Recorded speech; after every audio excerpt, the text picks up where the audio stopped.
साधू संत येते घरात, तोची दिवाळी दसरा. तर त्र्यंबकला दिंड्या जात आहेत. तर मावशींच्या घरीही दरवर्षी दिंडी येत असते. तर आमच्याकडून पण 4-5 वर्ष झालं थोडीफार सेवा घडत आहे. आणि आणि खूप छान असं आज रांगोळी काढलेली आहे. आणि निवृत्ती महाराजांची त्र्यंबकेश्वरला दिंड्या जात आहेत आता. तर प्रत्येकाच्या घरी दिंड्या मुक्कामाला थांबतायत. तसंच आमच्या इकडे पण थांबणार आहे आज आणि दुपारी जेवण करून जाणार आहे. आणि खूप सुंदर अशी रांगोळी काढलेली आहे कोमलनी.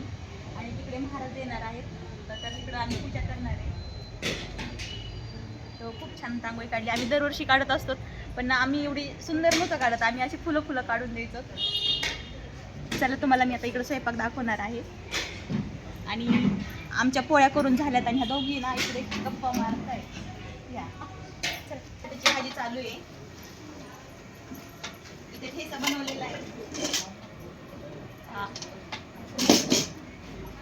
इकडे भात आहे, राईस केलेला आहे, भाजी इकडे. आणि इकडे पोळ्या चालू आहेत.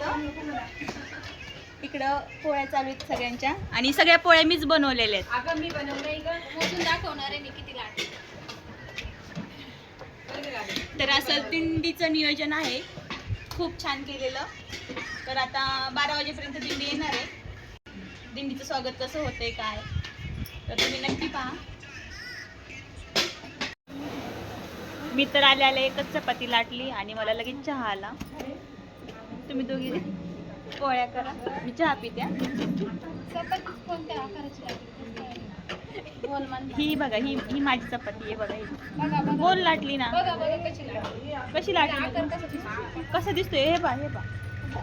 तिकडली नंदिनताईची आहे ही माझी अलीकडली, लय सुगरण. तर चहा प्यायला नाही मॅडम. काय मॅडम, थोडंसं चपातीवर लक्ष द्या.